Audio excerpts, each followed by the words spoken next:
ਪਿੰਡਾਂ ਵਾਲਿਓ ਮੇਰੀਆਂ ਗੱਲਾਂ ਪੱਲੇ ਬੰਨੋ। ਆ ਜਿਹੜਾ ਤੁਸੀਂ ਮੌਲਵੀਆਂ ਦੇ ਧੱਬੇ ਲਾ ਕੇ ਮਸੀਤਾਂ 'ਚੋਂ ਕੱਢਦੇ ਨਾ, ਕੁੱਕੜ ਖੇਡ ਆਈ ਤੇ ਕਿਹਦੇ ਸਿਰ ਪਾਈ। ਹੁਣ ਕਈ ਬੋਲਦੇ ਨਹੀਂ ਪਏ, ਉੱਚੀ ਬੋਲੋ। ਜਨਾਜ਼ੇ ਉਹਦੇ ਮਗਰ ਪੜੇ, ਨਿਕਾਹ ਉਹਦੇ ਕੋਲ ਪੜੇ, ਬਾਂਗਾ ਉਹਨੇ ਕੰਨ ਝਾਕੀਆਂ। ਕਿਉਂ ਜੀ? ਇੰਝ ਹੀ ਹੈ ਨਾ ਕਾਰੀ ਸਾਹਿਬ। ਇਹ ਮੈਨੂੰ ਸਮਝਾਉਣਾ ਚਾਹੀਦਾ ਪੁੱਤਰ, ਇੱਕੋ ਵਾਰ ਸਪੀਡ ਨਾ ਸੁੱਟ ਦੇ। ਬਾਬਾ ਬੁੱਲਾ ਆਂਦਾ ਹੈ, ਉਸਤਾਦ ਜੀ ਪੜ੍ਹਾਓ। ਕਹਿੰਦੇ ਨੇ ਪੜ੍ਹ ਅਲਫ, ਕਹਿੰਦੇ ਅਲਫ, ਕਹਿੰਦੇ ਬੁੱਲਿਆ ਪਰ ਬੇ, ਕਹਿੰਦੇ ਜੀ ਬੇ। ਅੱਲਾ ਜਾਣਦਾ ਹੈ ਤੇਰੇ ਮੇਰੇ ਵਰਗਾ ਮਾਸਟਰ ਹੁੰਦਾ, ਪੜ੍ਹਾਈ ਹੁੰਦਾ, ਪੜ੍ਹੀ ਹੁੰਦੇ। ਕਹਿੰਦੇ ਨੇ ਉਸਤਾਦ ਜੀ ਪਹਿਲੇ ਅਲਫ ਦਾ ਮਾਣਾ ਸਮਝਾਓ। ਸਾਡੇ ਇੱਥੇ ਅੱਗਾ ਚੌੜ ਪਿੱਛਾ ਦੌੜ ਹੈ, ਪਿੱਛਾ ਚੌੜ ਅੱਗਾ ਦੌੜ, ਇਹੋ ਕੁਛ ਹੀ ਸਾਡੇ ਤੇ ਪੜ੍ਹਦੇ ਵੀ ਜਿਵੇਂ ਐਸ ਹਕੂਮਤ ਨੇ ਤੇ ਪੜ੍ਹਨ ਤੋਂ ਬਿਨਾਂ ਲੋਕੀ ਪਾਸ ਕਰ ਦਿੱਤੇ।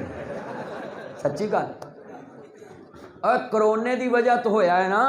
ਦੁਆ ਕਰੋ ਇਹ ਬਿਮਾਰੀ ਅੱਲਾ ਦੂਰ ਲੈ ਜਾਵੇ, اور اللہ اس ملک دے اپنی رحمت کا نزول فرما دے، اور اللہ ساڑے ملک دے قرضے دور فرما دے، اور اللہ ساڑے ملک دے جتنے دشمن انہوں نے نیست و نبود فرما دے، اور جو کوئٹہ بلوچستان دے اندر دہشت گردی کرنا چاہتے ہیں کہ پاکستان دی شان تے حرف آئے، میں ان کو پیغام دیتا ہوں تمہارا خواب چکنا چور ہو جائے گا، پاکستان چمکتا رہے گا، پاکستان دمتا رہے گا۔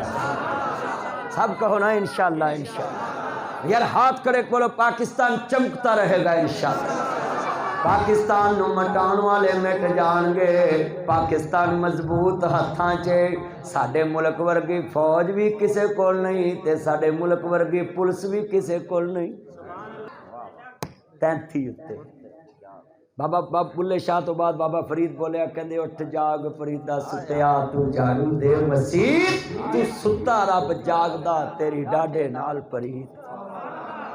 اولیاء اللہ دا کیتا ہے جو سو جان، جو سو جان انہاں دی راکھی صرف عرش والا کردہ ہے، ساری دنیا سو جان دی۔ پیر وارث شاہ جنرالے والا پیر بولیا کہندے نے ہاں ڈیگنا پئی میرا چاہنا، اللہ عمر چ برکت پائے، اللہ میرے بچیاں دی عمر چ برکت پائے، ایہو جے بچے ترے آن۔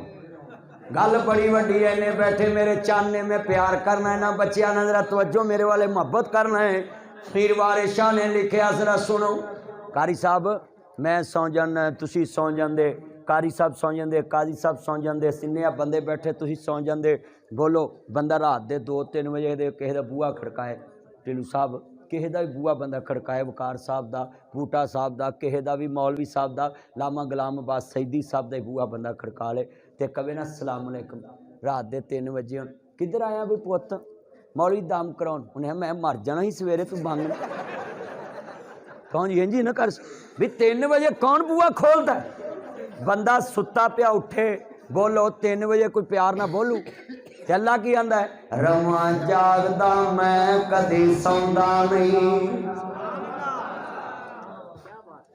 میں ہفتہ پتہ کیوں دیتا سی انہوں اللہ میرا ہفتے نو 3-4 جلسے ہوندے نے، پر میں کہ یار دے پنڈ جانا ہفتے وال دن جانا توار نو انہوں تنگی بھی نہ ہوئے، ویلے ہون تے سون بھی تے مولوی بھی رج کے سنن، گھنٹے چ مولویاں دی بس ہو جاندی ہے۔ میری اجے داڑھ بھی گلی نہیں ہوئی، میں اجے 10 بجے نے کام شروع کر رہے ہیں، اجے تے کام تریا ہے، ذرا اجے تے کل تری۔ آج تسی سوچو گے کہ لاہوروں مولوی آیا سی نا 600 کلومیٹر آیا تے 600 منٹ بیان تے کرنا چاہیے نا، میں کوئی منٹ تے ہونا چاہیے نا، 600 کلومیٹر 1 کلومیٹر دا 1 منٹ تے ہونا چاہیے نا، ذرا سنیا تھکے تو نہیں جینا۔ ہاں او کیوں میرا چن اینے بیٹھے نے، اللہ عمر چ برکت پائے۔ میں تانوں سمجھاؤن لگا ہے، بڑی قیمتی گل سمجھاؤنی، تسی پلے بنو گے۔ ہن میں شعر پڑھانا دوبارہ سبحان اللہ کہنا، میں تانوں شعر سمجھاتا ہے۔ اکو ہی سخی بادشاہ ہے جیڑا ساری رات تیرا انتظار کردا ہے۔ اچھا پھر قاری صاحب جدے بوئے تے جائیے نا رات لیٹ، وہ غصہ کردا ہے، اللہ آندا میرے کول جنہ لیٹ آویں میں خوش ہوں۔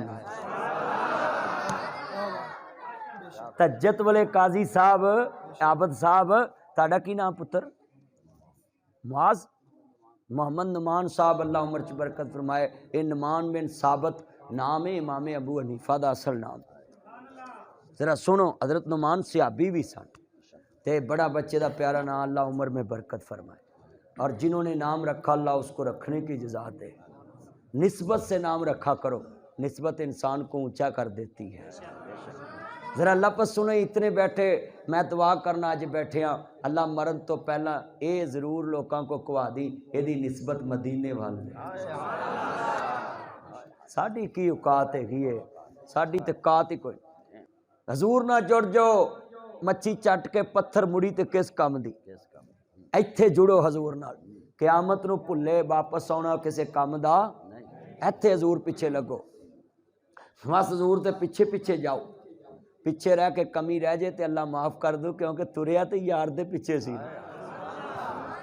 بولو گاں دا بچہ ماں دے پیچھے چلے کیونکہ بچے نو رسی پاؤنی پوے تو سمجھو لاواں لایا ہے تے جے پیچھے پیچھے چلے تو سمجھو یہ دا اصل ہے یہ جٹاں نو پتہ ہے اور کسے نو پتہ ہوئے نہ ہوئے کیونکہ گجرا کو لاواں لا کے ہی بھیج دیں میں تانوں بھی کہاں گا لاواں بچہ لایا ہوئے نا وہ ماں دے پیچھے نہیں تردا وہ دودھ دا بھائی وال ہوندا ہے پی کے پاسے تے جڑا اصل ہوندا ہے نا قرآن چ بھی اللہ پاک نے لفظ اتباع پا کے کیا ہے سونیا قیامت تک لوکی کہن گے میں تیرا ہے پر میں انہوں مناں گا جڑا تیرے پیچھے لگے